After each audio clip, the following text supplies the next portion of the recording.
Coat अदू से जहां तरक्याती कामों का सिलसिला तेजी से जारी, MPA अशरफ खान रिंद ने राव इस्माइल पार्क का संगे बुनियाद रख दिया। इस मौका पर उनका कहना था कि इस मंसूबे से अहले इलाका को सेहतबख्श माहौल मिलेगा। मजीद तफसीलात जानते हैं अपने नुमाइंदा उमैर अली से। जी उमैर। जी बिल्कुल, कोटद्दू में तरक्याती कामों का सिलसिला तेज़ी से जारी है और साथ साथ इफ्तिताह भी किया जा रहा है। आज भी MP अशरफ खान रिंद ने पुरानी मवेशी मंडी में राव मोहम्मद इस्माइल के नाम से मंसूब राव इस्माइल पार्क कोटद्दू का संगे बुनियाद रख दिया।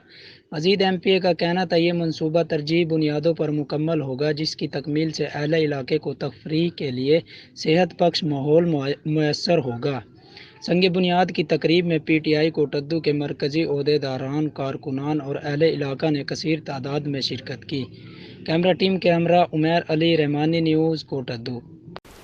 जी उमैर, बहुत शुक्रिया तफसीलात से आगाह करने का।